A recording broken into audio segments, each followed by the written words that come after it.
Às vezes eles falam para mim: pastor Paulo, eu quero ir para a sua igreja é tão boa, sua igreja é tão santa, sua igreja é tão bíblica. Mas como é que você sabe? Quando eu venho aos cultos. Não, você quer saber se a minha igreja é boa? Você tem que conhecer as famílias da minha igreja. Você quer saber se a minha igreja é santa? Você tem que saber se as famílias da igreja são santas, equilibradas, estruturadas. E é por essa razão que eu abri Efésios 5, para falar sobre marido e mulher. Por quê? Porque a família se inicia com a união de homem e mulher. A família nasce no ato do matrimônio, do casamento. E é cada um ocupando o seu papel, de forma bíblica, ordenada por Deus, é que salvaremos as famílias. Entendeu? A família começa no matrimônio. E dentro desse órgão que eu disse, que é a espinha dorsal da sociedade, do Estado e da igreja, ao grande responsável, ao componente principal dela, é o pai e é o marido.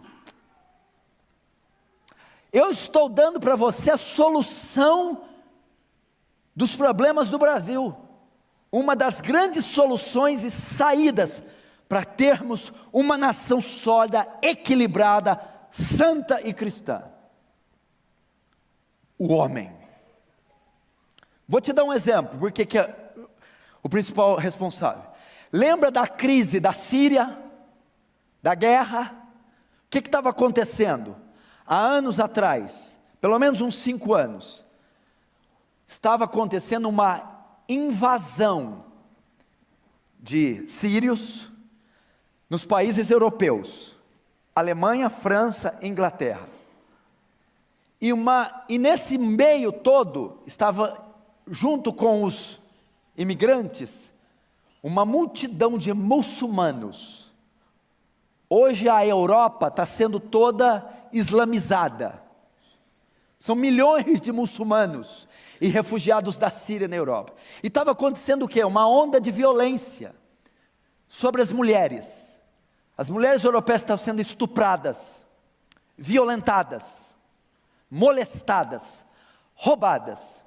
E saiu uma onda de protesto nas ruas da Europa, principalmente em Londres, e mulheres levantando faixas.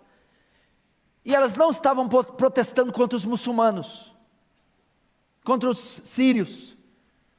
Não. Elas estavam protestando contra os homens europeus. E elas disseram: o problema da Europa não são os muçulmanos, não são os refugiados. O problema da Europa é que não tem homem na Europa. Falta homem na Europa, falta macho na Europa, homem que defenda suas mulheres, homens que defendam seus filhos, homens que defendem suas famílias. Chegaram a dizer que o parlamento é efeminado, é delicado, não tem homens de fibra na política, que ocupam cargos de governo. E essa é a razão da derrocada da Europa, das famílias, do Senado, do parlamento. Por quê? Porque é uma nação governada por maricas, tímidos, irresponsáveis, covardes. Então, o que acontece? Se a cabeça da célula, principal componente da célula, cabeça da família, sucumbe, é fraco, a família se perde. Se perdendo a família, principal célula, é uma reação em cadeia. Se perde o Estado, a nação, a sociedade e até a igreja. Você está vendo a importância da família? Então, se todos esses números apontam que a guerra está declarada contra a família, e os números estatísticas que eu disse, é o arsenal do diabo fulminando para destruir essa instituição e destruir com ela todo o resto. Quem é o responsável para barrar o ataque? Quem é o responsável para levantar trincheiras e proteger a família? Quem é Quem é a peça fundamental para impedir que a ideologia de gênero, que a união homoafetiva, que a pedofilia, que o aborto, que o lesbianismo, o homossexualismo, penetre nessa célula, a família? Você, pai, você, marido, você, homem, você, macho. É você. O que eu aprendo então? Se está havendo a derrocada da moral, da sociedade europeia, alemã, inglesa, francesa e brasileira, é porque as famílias estão sendo todas destruídas, corrompidas, divididas, arrebentadas. E porque o diabo está tendo sucesso, o socialismo está tendo sucesso, porque as ideologias estão tendo sucesso, estão conseguindo entrar nessa célula e fazê-la cancerígena, porque não está havendo liderança masculina. Falta de liderança masculina, falta de homem, no maior sentido da palavra. E vou te dizer mais, esta espécie está em extinção. E eu sei porque vocês estão rindo, para não chorar. Irmãos, falta homens. Homens. E sabe por que está tendo? Presta atenção, o negócio é muito mais sério. Você acha que o diabo é bobo? Você acha que o diabo é um morcegão de rabo? Você acha que o diabo fica arranhando a sua janela, meu filho? Você acha que o diabo fica em terreiro de macumbo fumando charuto? O diabo, querido, o diabo é um estrategista. O diabo é uma mente brilhante. O diabo é um estrategista ideológico. A batalha espiritual não é em terreiro de macumba, não é com patuás. A batalha espiritual é no campo da mente, no campo das ideias, das filosofias, das ideologias. O diabo é uma mente célebre. E ele está entrando nos meios de comunicação, na cultura, nas ciências, nas artes. E sabe o que ele está fazendo? Ele está desmasculinizando os homens. Ele está afeminando ou efeminando os homens. Os jovens hoje, os meninos, não estão sendo criados para ser homens. Meninos hoje estão sendo educados como meninas. E meninas estão sendo educadas como meninos.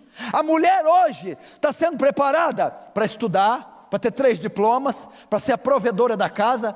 É ela que paga as contas, ela que acorda cedo, ela que dá banho, ela que paga a empregada, ela que pega no balé, ela que leva na escola, ela que faz. E o homem o que está fazendo? Procurando emprego. Está na internet. Não manda nada. É uma banana. Menina de 20 anos de idade, já fala 3 línguas, já está no 2º vestibular, já está numa grande empresa. Menino de 20 anos, acorda meio-dia com a cueca escrito Pitbull. 20 anos jogando Warcraft, GTA. 20 anos jogando RPG. Está ali. Não é preparado, meu irmão. Na época dos meus pais, como eu sou de descendência de descendência caipira, menino de 15 anos já pegava na enxada, já ia para o campo com o pai. Na época do meu pai, um menino de 18 anos não era menino, era homem. Com 18 anos já estava pronto para assumir uma mulher. Com 18 anos já podia casar. Antigamente não existia adolescente, era criança e mulher. Não existia a fase de transição. Ou seja, uma menina menstruava, já era mulher, no outro dia. Essa sociedade não está formando homens. Vocês não estão treinando seus filhos para serem homens. E a sociedade está fracassando, naufragando a igreja, por falta de liderança masculina. Veja os canais de TV, veja a cultura, veja as leis, veja a tendência, está tirando a voz ativa do homem, a virilidade do homem, a liderança do homem, está dando para a mulher. Por isso o movimento feminista cresce. O homem não tem voz ativa, o homem não tem liderança, o homem não apita nada. E quando inverte a ordem da criação, há decadência. E os homens que estão aí estão acovardados, não querem a responsabilidade. Por que que os filhos estão nas drogas, outros estão sem estudo? Porque não há convertidos dentro de casa, ninguém quer ir para o culto, porque ele joga tudo nas costas da mãe, nas costas da esposa. Ele não assume as finanças do lar, assume a educação dos filhos, assume a evangelização dos filhos, assume a liderança espiritual da esposa, assume a provisão da casa, assume a proteção da casa.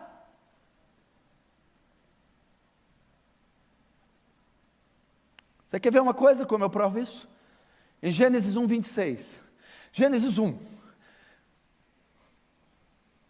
No princípio criou Deus os céus e a terra, porém a terra era sem forma e vazia. E disse Deus, haja luz, e houve luz. Aí ele começa a criação, no capítulo 1. Com aquela coisa magnífica, os céus, a terra, o universo, com toda a sua glória. Animais selváticos, as feras marinhas, as aves, a fauna, a flora. Ele cria tudo. Gênesis 26, façamos o homem segundo a nossa imagem, conforme a nossa semelhança. E o que ele fala para o homem? Ide, dominai, povoai, enchei a terra, governai. Quando ele cria o cosmos, ele dá o governo, ele dá a liderança do mundo para o homem, nas mãos do homem. E quando ele faz Eva, ele faz da costela. E Paulo vai dizer que não foi o homem que foi feito da mulher, mas a mulher veio do homem, dando o quê? A primazia, a liderança, o governo na mão do homem. Ou seja, Deus preparou a terra para ser governada por homens, a família para ser governada por homens, a igreja para ser governada por homens. Não que mulheres não podem ocupar cargos, trabalhar, estudar, claro que podem fazer. Mas estou dizendo que o governo da família foi entregue ao homem. E eles estão querendo mudar isso. E Satanás sabe que se ele mudar a ordem da criação, como ele está conseguindo, ele destrói a família, e destruindo a família, vem tudo a reboque.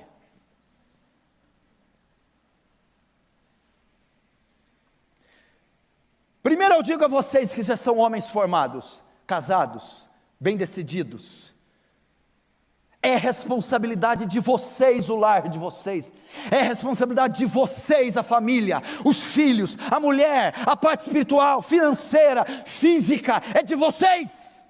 Assumam, deixem de ser covardes, tomem a frente. Aos jovens que estão ingressando, aprenda a ser homem. Quando Davi entregar o cargo para Salomão, o reino, Davi estava velho, farto de dia, Salomão tinha 16 anos, ele vai pronunciar suas últimas palavras no seu leito, e olha quais são as primeiras. Imagina o grande rei Davi vai dar um conselho para um homem que vai governar a cidade mais poderosa do mundo, Jerusalém. Tanta coisa para falar, o pacto, a aliança, a lei. A primeira coisa que Davi fala, 1 Reis 2:2, meu filho, eu vou pelo caminho das gentes, sê tu homem. Seja homem, vire homem, mas por que cargas d'água Davi falou isso? Porque Salomão, você vai ser marido, Salomão, você vai ser pai, Salomão, você vai ser estadista, você vai ser sacerdote, você vai ser profeta, e para todos estes cargos, você necessita ser homem. Esses cargos só podem ser ocupados por homens. Para ser pai, precisa ser homem. Marido, homem. Ministro, homem. Rei, homem. Vocês jovens, desenvolva a masculinidade de vocês, desenvolva a liderança de vocês, desenvolva a virilidade de vocês. Até quando vocês vão depender de mães?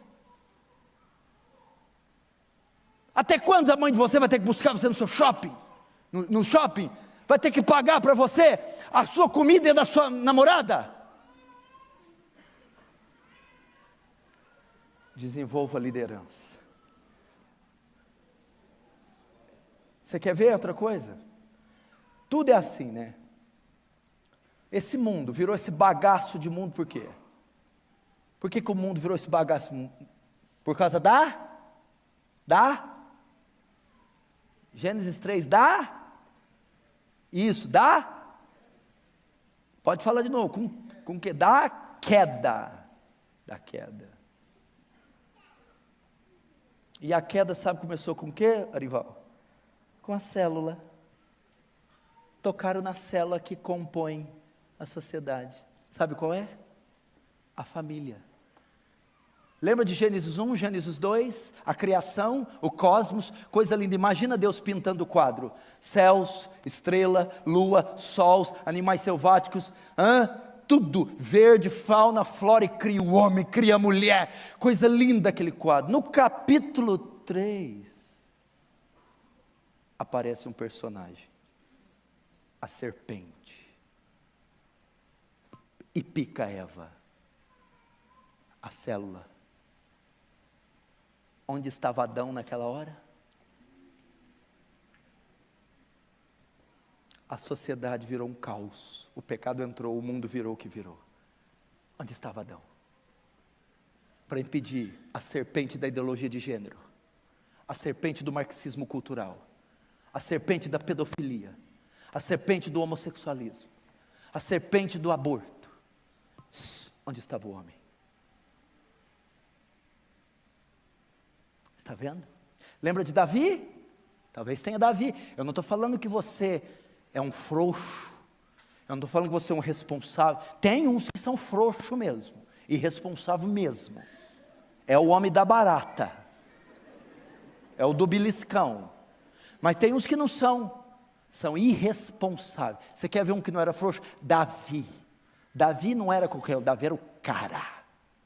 Escritor, poeta, músico, estadista, sacerdote, profeta, rei.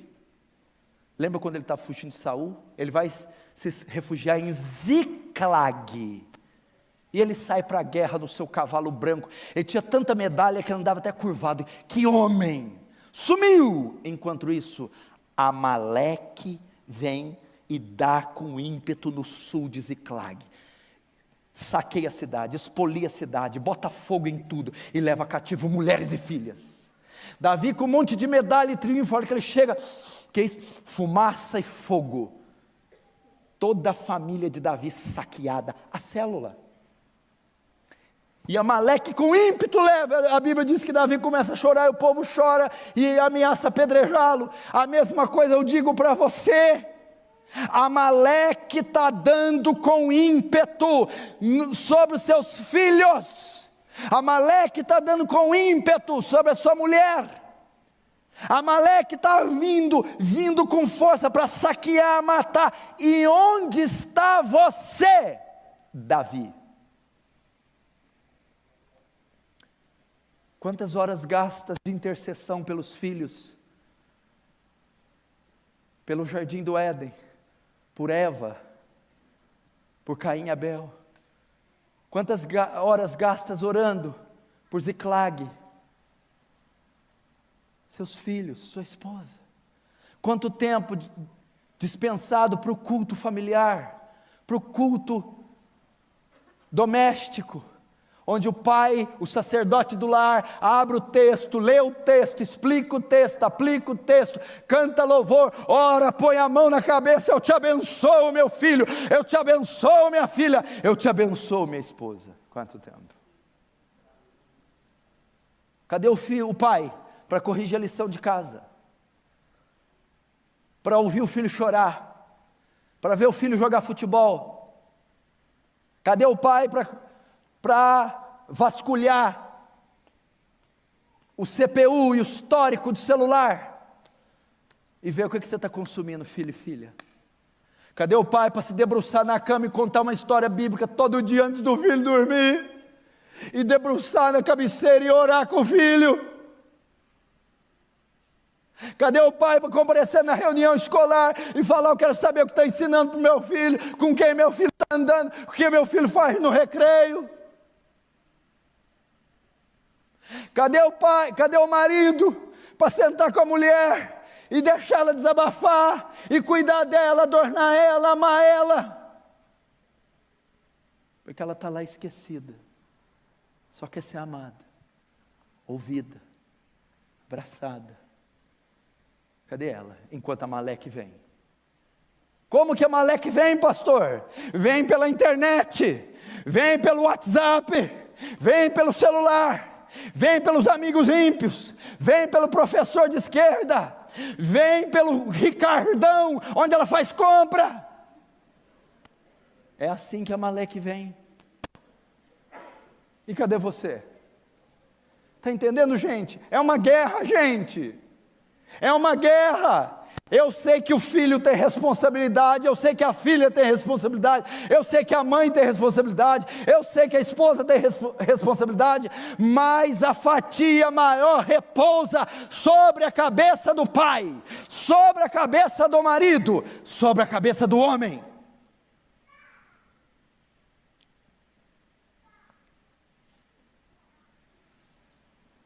A reforma começa no lar. Como que começa a reforma, pastor? Com o homem sendo homem, com o homem virando homem, com o homem cumprindo o papel de homem.